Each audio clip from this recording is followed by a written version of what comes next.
Welcome everyone to this panel talk entitled Implementing a One Health Approach to Protect Humans, Animals, and the Environment at this year's Animal Law Conference.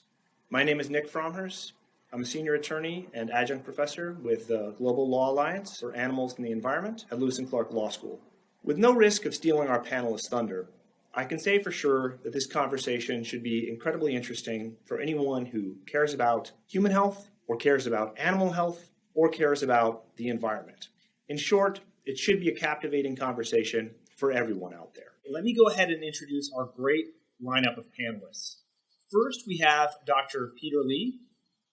Dr. Lee is an associate professor of political science at the University of Houston downtown. He is a specialist in a number of fields, including Chinese politics, Chinese foreign relations, and environmental governance. He has particularly deep experience in Chinese policies related to the use and protection of animals. And in the wake of COVID-19, Dr. Lee has made a number of media appearances and authored materials analyzing and critiquing China's wildlife policies. Among other points, we're going to hear from Dr. Lee on the fur animal industry in China and the zoonotic risks associated with that industry, both within China and around the world. Next, we have Professor Amanda Whitford. Professor Whitford is a law professor at the University of Hong Kong. She is a leading expert in the areas of criminal litigation and procedure, but in addition to that specialty, she's an expert in animal law, defined broadly to include animal welfare, wild animal conservation, and international trade in wild animals. And she has, along with that, a particularly deep pool of experience and knowledge related to law and animal policy in Hong Kong and mainland China. And finally, we have Professor Erica Lyman. Professor Lyman is the director of the Global Law Alliance for Animals and the Environment at Lewis and Clark Law School. She has a tremendous experience in the areas of international trade of wildlife. She's attended CITES meetings for almost 20 years. She also is an expert in national legal implementation and legal design related to wildlife trade and conservation more broadly. So with that table setting accomplished, I think we can dive right in with our first question. So this first question is as follows. What is One Health, and why is it relevant to responding to zoonotic disease spillover? Is One Health some new kind of concept born in the wake of COVID-19 and the international discussion surrounding that? In short, what do we mean when we say One Health, and why should we care? Why should our listeners care? And I'm hoping perhaps Professor Whitford could lead us off with some thoughts on this. Certainly. One Health is not new. It's something that we're seeing mentioned more in the wake of COVID-19, but it's certainly something that scientists have been aware of for many decades, and it's something that the vets have been warning us is going to be a problem for a very long time. But unfortunately, the law doesn't necessarily catch up with the science as quickly as it should. And that's been one of the issues that has become very glaring post the disaster at the end of 2019 with COVID. What is One Health? It's very, very simple. And it's something that we all probably intuitively know, but we need to think about more. And that is that human health is related to animal health. We are animals, and their health is our health. And all of our health, human and other species, is dependent on the health of ecosystems. So if we start to destroy ecosystems, which is something that unfortunately our species is very good at doing, then we run the risk of harm to our own health and the health of the other species that rely on those ecosystems. So what it is a theory that suggests that it is in our interests as a species to recognize our parts in biodiversity and ecology of the planet. Of the new and emerging diseases that are infectious that have developed in the last 50 years, 75% of those have involved zoonosis, like COVID, where there was a movement from one species to another of a disease. And most zoonosis is transferred through food systems. So when we take animals out of the wild for the purposes of using them, usually for food, but sometimes for other purposes, or even where we just intensively farm domestic species, we run the risk of zoonosis. So this is why we have biosecurity laws. This is why we have controls on the way that farms are run, partially because there is already recognition in the law of zoonosis and the need to protect humans and public health from it. But one of the issues that came through COVID was a lack of readiness to deal with the zoonosis risks from wild animals. You see, wild animal farming it tends to unfortunately rely very much on taking wild animals not just from intensively farmed situations, but taking them from the wild as well in order to provide new gene lines. And sometimes it's a lot cheaper to poach a wild animal than to raise one on a farm. So that tends to put pressure on the ecosystems. And when you start fragmenting habitats where wild animals live and encroaching on their space and destroying that buffer, that natural buffer that exists in biodiversity between our species and wild species that we don't normally have contact with, then you raise the risk of zoonosis. So it's almost a perfect storm with some of the things that we have been doing over the last few decades. And as I said, this is not something new. The scientists have been warning us for years that this was coming. The vets have been saying this needs to be regulated. And the rest of us have just gone, la, la, la, la, la, la, la, we don't care, we want what we want. And here we are in 2021 with the situation that we have now.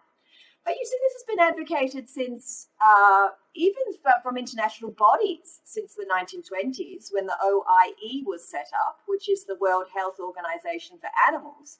When that was set up in Paris, its main issue was about animal health. Why? Because it affects human health. So no, it's not new, is my short answer. It's very old. We just need to catch up. And I've noticed a lot of head nodding and agreement, I think, from both Erica and Peter. Erica, would you like to offer some complimentary thoughts? Yeah, sure. So I just want to roll back even further in terms of how old this concept of One Health is, right? Like fundamentally, One Health is about, as Amanda said, the interlinkages between animal health, human health, and environmental health, right? And it's non-directional. It recognizes that it is a circular system, right? That like all of these sort of factors in the system influence each other. And I mean, it's as old as time, right? Like that basic concept, really.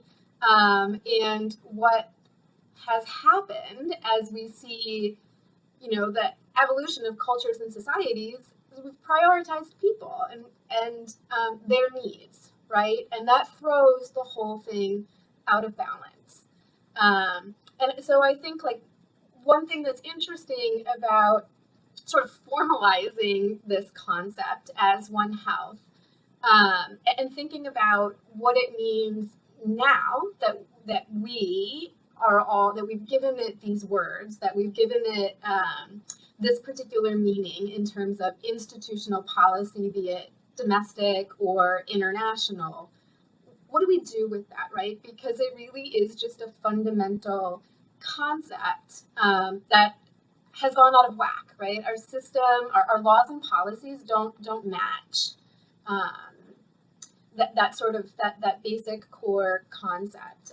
And so how do we draw down, in some ways, the prioritization of people's needs that are exploitive of these other aspects in the sort of One Health circle. And I think the other thing I would just like to add in terms of thinking about One Health is that it's sort of a reasoning for design and implementation of law and policy. But it's not much more than that unless we give it more, right? It's really just a framework.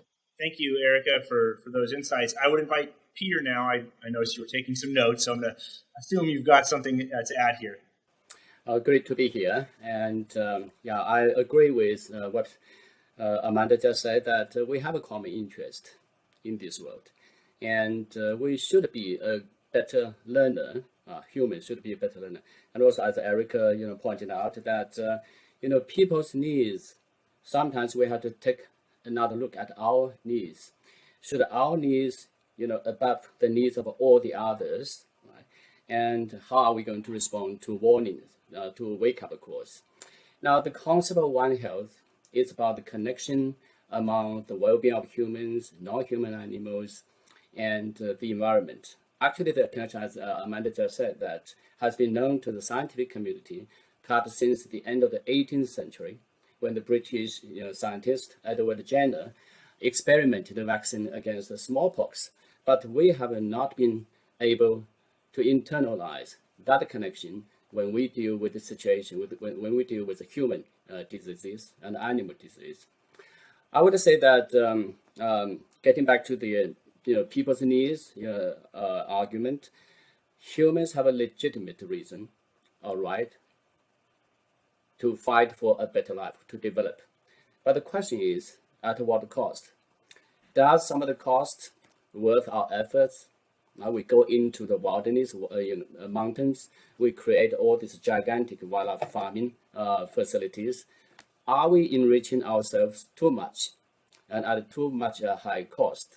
How are we going to treat non-human animals, wildlife animals, and also livestock? Right? Because what is prevalent in, for example, China's wildlife farming industry is a concentrated animal feeding operation. It's a modern mode of production. So we have to understand, are we doing too much to enrich ourselves? And just to pick up on that a little bit, so I use the words human needs, I think, to suggest that the calibration is out of whack a little bit. And I think to Peter's point, right, a lot of this is human want. And so I think that's an important factor, right? And and also to Peter's really important point, wanting things is human nature, and there are rights built into that.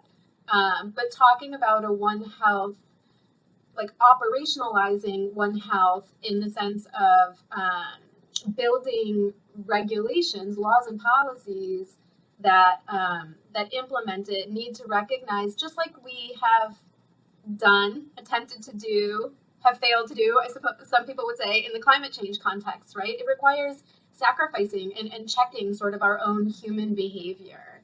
And that's a critical part of One Health policy, right? It's not enough to, I think the science is a critical component of it. Obviously, we need to learn and understand, but it has to be more than just observation. It has to be some human behavioral change as a result of what we've observed. Yeah, can I add one point? When I say that we are over enriching ourselves, because One Health talk about the contact between humans and non-human animals. Some of the contact may be necessary or unavoidable, but we have been involved in a lot of the contact which may be unnecessary. So I think we're all kind of pointing towards this next question. So it's a great segue, and that is, if the One Health concept, the term, really just sort of signals this lens, and an important lens to recognize the relationship between animal health, human health, environmental or ecosystem health. What do we do with that lens? What do we do with what we see? So the question becomes, on the regulatory front, to use that word in its broadest sense, what regulatory or policy changes might we make or should we make? And we can think about that in terms of international level, national government level, to implement the One Health concept and thereby improve health outcomes for these three different spaces and hopefully maybe avoid the next pandemic. So kind of getting down to brass tacks, I guess I'd invite Erica to maybe start us off with some thoughts on the regulatory choices that we might make here. I think this is really important to think about. So one way that I like to start to think about this, this is something we talk about in class, for example. It's relevant to everyone. I teach at a law school. So how do we translate a current situation and, what we know in terms of science and human impact into law and regulation? One thing that we sort of a framing that's important is to think about a regulatory scale. And I like to point this out in this particular context, especially because if you read some of the scientific literature on zoonotic disease risk, there are policy recommendations built into those papers. By and large, it seems that the policy recommendations, are often monitoring and surveillance, right? We need to know more about what we are possibly confronting when we are interfacing with animals, moving animals around the world. But the regulatory scale, like our regulatory options, are more than that. I mean, to me, monitoring and surveillance from a progressive sort of legal perspective is kind of next to like do nothing or not much on the regulatory scale, right? And on the other end of the scale, we might think about where we see, restricted use type regulations, including bans and prohibitions, right? In between that, I think that there is a full spectrum of, in particular, in the,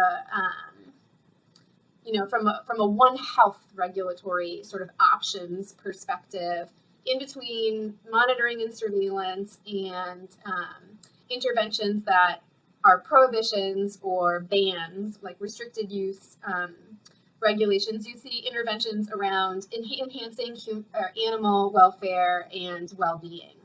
I think what's important to think about in terms of that scale, and as we sort of reflect on it as in our current situation, we are regulating unknown risks. If we don't know, right, and the science can't really predict it, right, we need to take a very strong precautionary approach to how we regulate and what we regulate. That said, I think that also in thinking through this sort of regulatory option scale, Peter made a really good point about there are characteristics of certain supply chains, like animal-related supply chains, that are likely to be higher indicators of higher risk, right? Where the human-animal interface is more likely or could be more likely to lead to zoonotic disease spillover.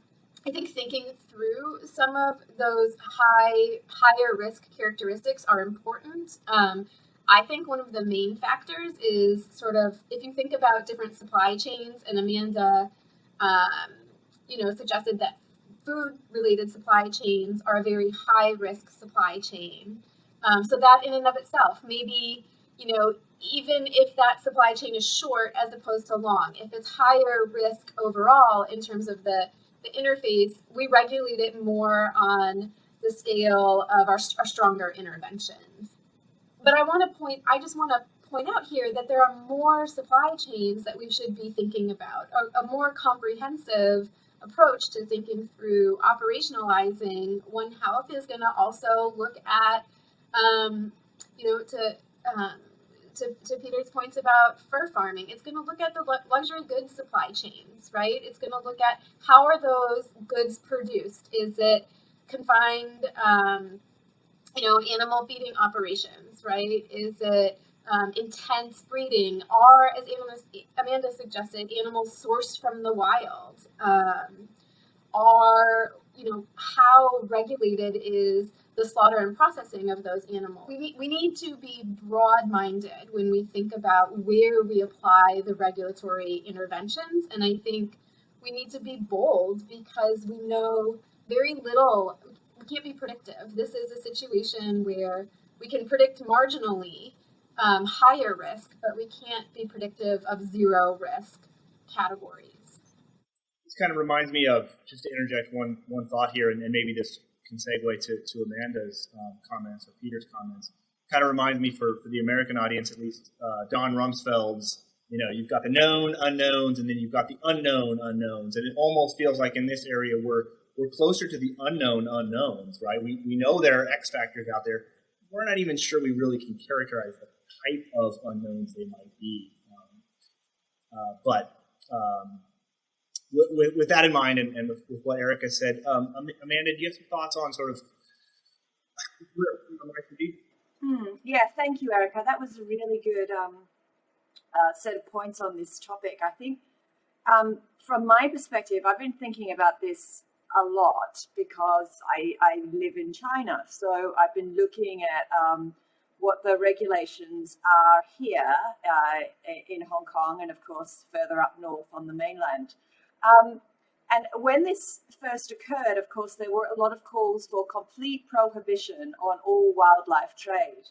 And that seemed, of course, like a great banner to be flying. But in reality, it's very, very difficult to effect that in the real world because, of course, countries will do what they are going to do within their sovereign domain, and you can't control one country's own use of its own animals. You can suggest, but you can't make a country do anything in relation to the way it trades wild animals, unless, of course, it wants to trade internationally, and then you come into agreement territory, like CITES, like the OIE and the WTO controls on sanitary trade, etc. But for a country like China, it really took an internal decision to regulate terrestrial animal trade for that to be closed down. I think, though, that what needs to happen next is there needs to be a global focus on how we can take the agreements we have and apply them better so that this kind of thing is less likely to occur again. And we have certain agreements that touch on the risk of zoonosis, but they're not enforceable. So I've already mentioned the OIE, the World Organization for Animal Health, that requires that animals have good health, but also good welfare for the purposes of transport and slaughter. Yet, even though many countries in the world, including China, are members of the OIE, there's no real enforceable way to ensure that its standards are being applied. The vets go back to the OIE and make reports, but the OIE really has no teeth in order to ensure that there is compliance. Then there's the Convention on Biological Diversity. That could be retooled as well, perhaps, to prevent zoonosis risks by reducing fragmentation of wild animal habitats. But again, that's also not enforceable. If you don't comply with your targets under the CPD, there's no consequences. CITES, well, CITES isn't even a real treaty on this story page, although everybody thinks it is. Everyone says, well, why isn't CITES doing anything? Because that's not what CITES is intended for. CITES is about sustainable trade in species that are at risk of going extinct. That's all it's about. So as far as those animals' welfare is concerned, it says absolutely, really, not very much at all. It says that when they're in transport, you have to pay attention to ensure that their transport is not cruel. But it's absolutely silent on the way they're captured. It doesn't have any way to control the places that those animals end up. It has a requirement that animals shouldn't go into facilities where they're not going to be cared for properly, and you're supposed to explain to CITES how they're going to be cared for properly. But what if they're not? What are the CITES people going to do about it? They can't do anything because there is no follow-up. So a lot of these international treaties currently might look like the answer, but if you dig down into them, they don't have the teeth that they need. And on wildlife farming, the OIE was pretty much silent. There was lots of descriptions of how the things that we all know are farmed in European countries should be farmed. There was a little bit on wildlife farming of animals that are farmed in Europe, like wild boar and wild deer, but silence on the kinds of animals that are being farmed in Asia. So it's got a totally northern perspective in the way that it's being designed and applied. We really need to start thinking about the fact that we are all in this together. If COVID has taught us anything, it should be that one country's decisions about animal welfare and animal health can impact all of us very, very seriously. We are all in this together, and we need to start working in a better way as a global unit. And that's why, in my view, one of the things that I advocate is the introduction or the picking up of something, it's not a new idea, of an international declaration on animal welfare in order to ensure that every country is providing minimum standards of welfare. If you have good standards of welfare, you reduce the risk of bad health, and therefore you reduce the risk of disease and zoonosis. So all of these things have a domino effect. Peter, would you like to jump in here and offer some additional thoughts? Yes, and I think Amanda did a great job. Actually, I can build on what Amanda have just argued. I would say that world wildlife trade is a total mess. Global wildlife trade is out of control. And I have to say that I'm a pessimist. And I totally agree with both of you that there should be regulation. There should be regulatory intervention, and there should be more law enforcement, but I'm not optimistic. So in my opinion, while strict regulation and law enforcement are absolutely necessary, but this trade and related productions call for a more fundamental solution. Now, what I mean, we know that scholars and researchers in animal legal defense and animal cruelty may agree that law enforcement has not been carried out equally or properly in cases involving non-human animals as compared with humans or human victims. So it is important and hugely necessary for government to adopt a new and strengthen new laws and regulations governing human interaction with non-human actions. But actions beyond the regulation should receive greater political and public attention. So in other words, human interaction with wildlife is not simply a matter of the need for new laws or new regulations or the need for strict law enforcement, but a matter of abolition in some cases. Why I say that? Because I follow China's wildlife trade, wildlife farming in the last 2 decades. So this industry, we have to ask the question, which involves a lot of contact between humans and non-human animals and wildlife animals. How many people in China involved directly, or indirectly, contacting with wildlife animals? According to one of the reports by Chinese own scholars, 14 million people were involved in this, if not daily, but weekly, contact with non-human animals. Are these contacts necessary? So if we want to determine what to regulate, we have to understand, before, regulatory, policy, decision, countries need to, understand, determine what is avoidable, what is unavoidable, and what is unnecessary for those areas which are unnecessary contacts, right? with non-human animals, those are not the areas for, say, law enforcement, regulatory intervention. Those are the areas to be abolished. Right? Now, I agree with Amanda that there should be, welfare, OIE, CITES, they are both, toothless. Right? But even if they should have animal welfare, articles, or if they should intervene, right? So what's the loss to countries violating those animal welfare articles is a reputational loss. Yeah, I think Peter's absolutely right. And a lot of what I think Erica and I have been saying can be done in parallel with what Peter's suggesting. I think for the really high risk species, for the areas where there is no real justification for that kind of use, then there is no reason why there shouldn't be prohibition.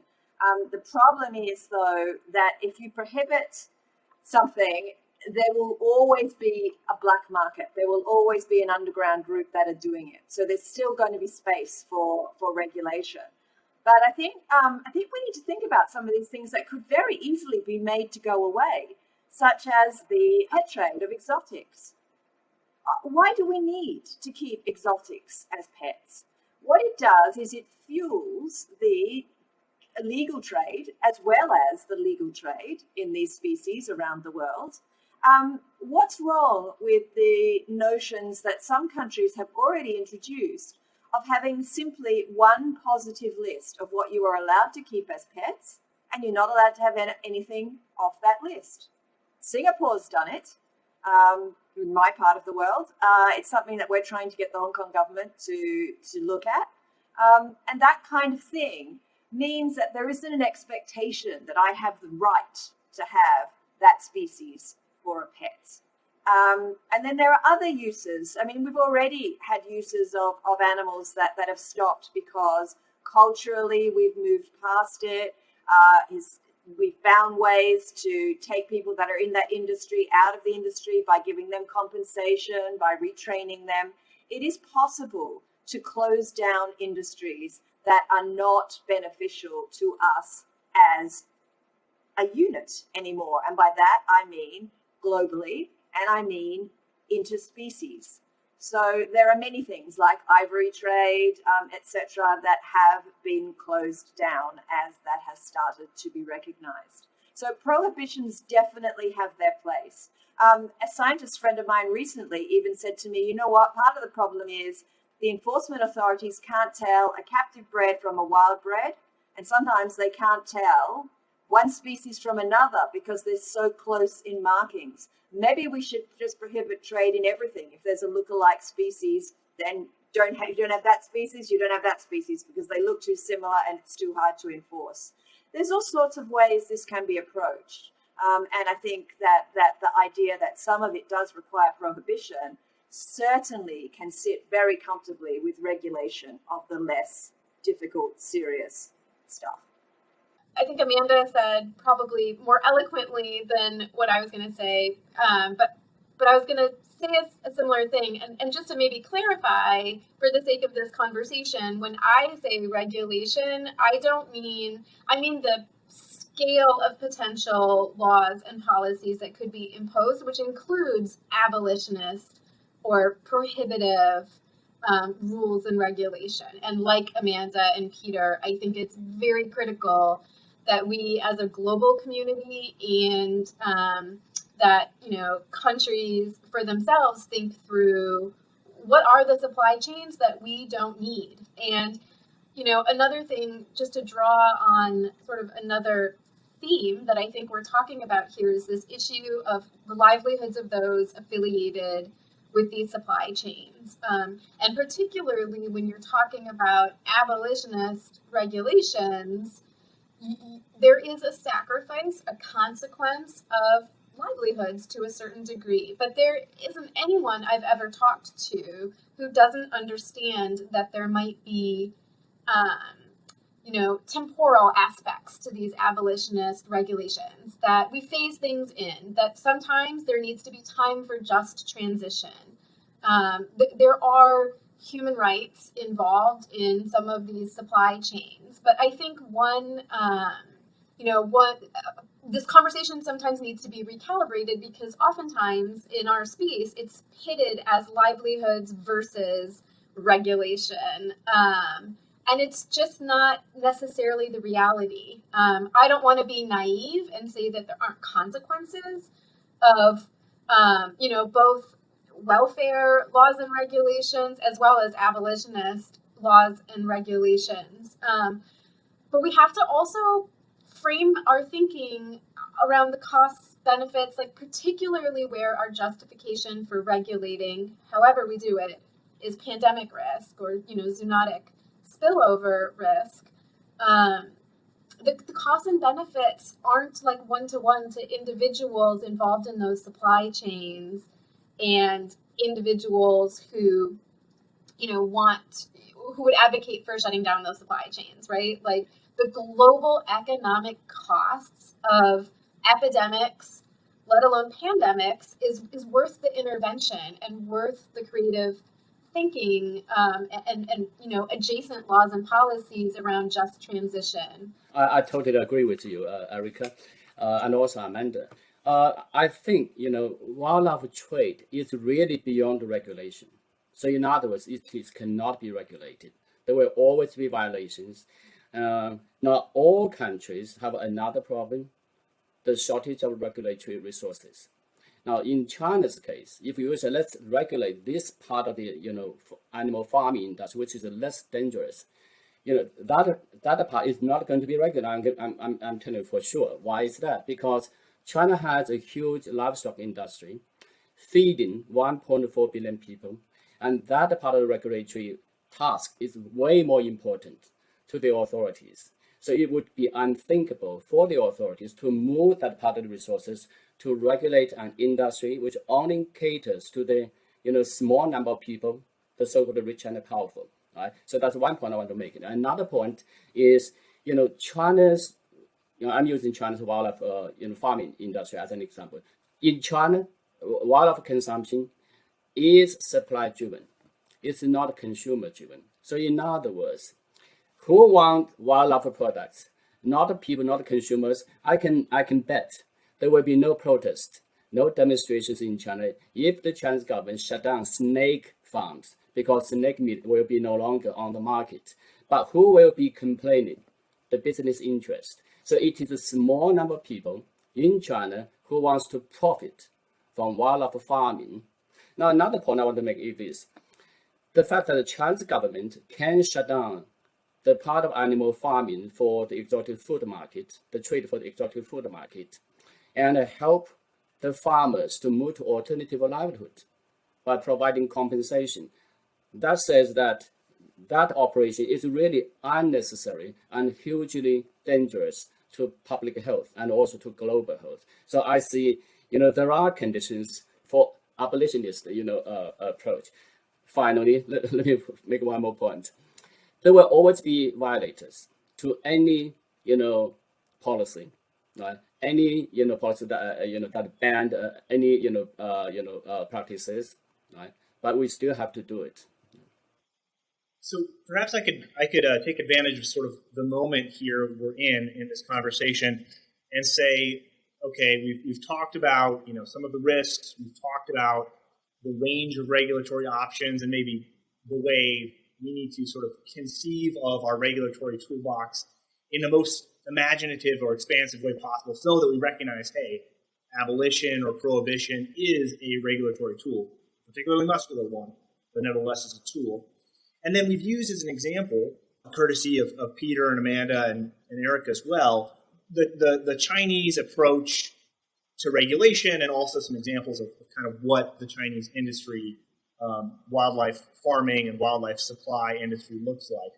I want to take advantage of that last point there to ask the following question. So when the pandemic occurred, and frankly, in the months and year plus since, a lot of attention has been focused on China.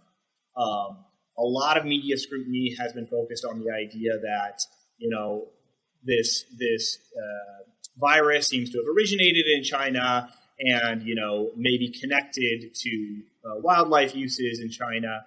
And we've seen that China has taken at least some regulatory steps in response. The ban of selling wild animals as human food, perhaps the most visible response. So here's the question. It's not just about China, right? Clearly there are risky behaviors and there are risky activities all around the world. In some countries more than others, surely. But if we focus so much on China, there is a risk that we're sort of blinded to some of the other shared responsibility. And if One Health is about anything at the global scale, it seems to be about recognizing interrelationships and shared responsibility. So what can we do to get the conversation, both the popular conversation and the policy conversation, to a space and to a tenor of conversation where we recognize this shared responsibility and sort of shared culpability in a way? Well, I think it's very important that we stop pointing fingers. It's not useful. China recognizes that there is zoonosis risk in wild animal farming, and that is the consequence is the ban on terrestrial trade in wild animals. Now, whether that's enforced appropriately and not imposed appropriately, really that's something that needs to continue to be monitored. One of my researchers, though, was out in one of the large bird markets a couple of days ago in Shanghai and couldn't find any wild birds at all. So that's very, very unusual, because a couple of years ago you would have seen all sorts of clearly poached from the wild birds being sold.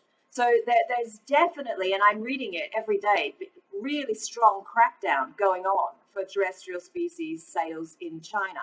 But that does not mean that this is necessarily enough. What about aquatic species? What about terrestrial species that are being bred for other purposes, such as the pet industry, such as the medicine industry, such as to create decoration or exhibition? There's a lot of uses of animals that are going on in China and outside China that are zoonosis risks. And very, very few countries have the appropriate mechanisms to ensure that animal health, public health, and in the environmental sectors are all communicating adequately enough to stop this from happening again. And we need, therefore, for all countries around the world to think about what their zoonosis controls are going to be going forward, and what they're going to allow to come in and move out of their own domestic control. So for us in Hong Kong, I mean, there has been real recognition that Hong Kong is a wildlife trading hub. We know we are. We can see it from the world statistics that a lot of dead and alive species are moving through our borders, much of it for the Asian market. And therefore, our job as the outlier to that movement is to ensure that we put as many controls on that trade as we can. So just a week ago, we enacted an amendment to our Organised and Serious Crimes Ordinance to make wildlife trafficking an organised and serious crime. I mean, that's the kind of thing that every country around the world should be doing. There's been calls to do that from the UN, and that is something that is not usually very difficult to get through your legislature. But once you bring it in, it's a game changer, because it means that you give authorities the power to deal with wildlife criminals as organized criminals. So they can look behind the veil of the corporations that they run. They can trace money around the world. They can get enforcement authorities from Interpol involved. It makes a real difference to the smugglers. And of course, some of the wildlife trade is legal, some is illegal, but the illegal is very, very likely to be a significant zoonosis risk as well as the legal. Amanda, you talk about Hong Kong as, a key sort of actor in global wildlife trade. but the US and EU are too, right? And like they're major importers. Yeah, we're the partners. Yeah. And so I think I think this is a really important question. And I think that it's really important for us to recognize several, sort of different themes, for lack of a better word, that you could think about as we question the media scrutiny on China and the focus on China, right? And we think through it critically. Because let's just say for the US, where I'm based, you can't legitimately call for the closure of markets abroad and retain those markets for yourself because somehow you think that you do it better. We can try to reduce sort of, zoonotic disease risk, but you can't control for it. I mean, it's unpredictable. We don't know what is coming or where it's going to come from, right? So we're importing all sorts of live and dead mammals and birds, bats, all sorts of things that are considered high-risk species, right? Let alone things that maybe are moderate or lower risk species in terms of harboring diseases. What is also happening in our consumption in, this global north or the US, for example, we are driving actors, down supply chains into higher risk scenarios. And it's all driven by our consumption. We do need to engage in some, import restrictions and use restrictions in the US. So both the demand reduction side of things, the advocacy, education, policy that goes to those human behavioral changes, and then also that as you put it, Peter, the abolitionist regulatory interventions. It's not worth the risk of these certain global supply chains. And then I think the other thing is we've sort of interwoven conversations around legal wildlife trade, right? That which you can do now, maybe under certain restrictions or in certain ways, and that which is illegal. And I don't hear my colleagues here saying this, but I do think there's a sort of cautionary tale in focusing only on the risks of illegal trade. It is a riskier type of trade, to Amanda's point, but legal wildlife trade is also human wildlife interaction that is problematic and could be risky. There does need to be sort of a match with enforcement policies and investments, making wildlife trafficking a serious organized crime, like creating all those interlinkages between like criminal policy and wildlife policy. That's all really important, and it starts to get at that. But there's a false equivalency sometimes with like this idea of a legal market and a black market, and we should never risk a black market by making something illegal. And I just want to call that out because I don't think it's true. We wouldn't have laws if that was our philosophy. If it was like a core philosophical understanding about legal institution. That's a really important point, Erica. And if I could just add, or I suppose this is a question as well, and then I invite Amanda and Peter to riff off this. But thinking about the false equivalency between legal market and black market, another one way to look at it is, well, if a black market exists and the legal market existed, you really haven't done anything by prohibiting or severely restricting the legal market because now this exists. That's just looking at the plane of existence, however. There's also a variable of size, right? And so if the legal market, as it exists is at the order of 10, and then that's prohibited, and then a black market pops up, but at the order of 1 or 2, let's say, like you really have made a difference to the scale of activity. I think that's something else that when people just talk about, a black market emerging, what's it look like? Is it the same size? Does it have the same characteristics? I would say that global media scrutiny of China's wildlife trade and the wildlife industry is completely understandable because China has the world's biggest animal wildlife farming industry. We saw a report by China's top wildlife experts. Now they came up with a report saying that China's wildlife industry produced a revenue in 2016 at 74 billion US dollars, or 74 to 78 billion US dollars. So this industry is huge in China. And now come back to the issues that Amanda and Erica raised about the dichotomy of legal trade, illegal trade. I think that the dichotomy is kind of a force. Why is it? Because using China's example, legal businesses can be used as a cover for illegal activities, and legal businesses could use as an excuse for continuing the consumption of wildlife. So I would say that what are the issue now? Come back to the media scrutiny of China's wildlife trade. In the last 1 year and a half, there is a lot of misperception about wildlife, consumption in China, and I'm kind of disagree with the argument for demand reduction, because if you emphasize too much on demand reduction, you are putting the blame on the consumers, as if there is such a robust demand from the consumers for snake meat, for civet cat meat, for bamboo rat meat. There is no such a robust demand. Now, the robust demand argument was advanced by China's wildlife business interest. One of the persons of that business interest wrote articles about that robust demand. Right? So we fall into the arguments of the business interest. Now, what is the issue? When I say the misperception, so wildlife consumption, wildlife trade is not country specific. It's not culture specific. It has a lot to do with a particular mode of production.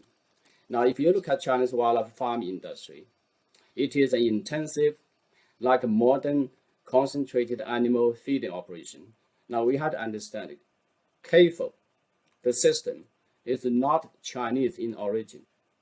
It's Western creation or Western invention.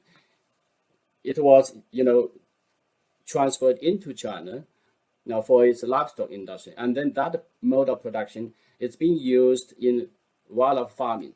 And that's why China has a gigantic wildlife farming, especially the fur animal farming piece, which produced a revenue of 58 billion US dollars a year as of 2016. So I would say, yes, there is a reason for the international attention on China's wildlife trade, wildlife farming, but there is also a lot of misperception.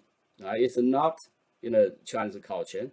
We do not have massive wildlife farming in ancient China, right?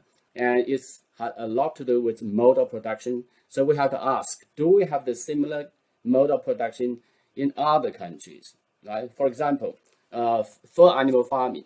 Fur animal farming in the last year, since April, mink farms in 11 different countries in Europe and North America.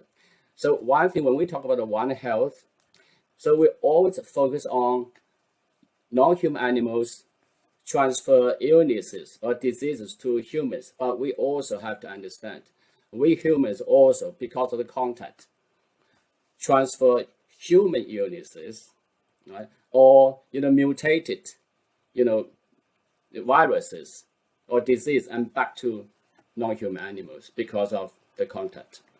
Now, I would say to people outside China, One Health should not be used as a tool for advancing the interest of one political party or one political organization. Zoonosis can happen anywhere.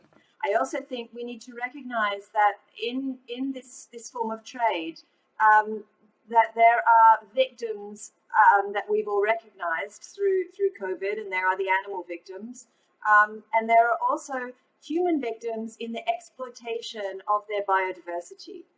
And there are many, many countries around the world that rely on their biodiversity for tourism, for sustaining poor villages and populations that have no other form of sustenance.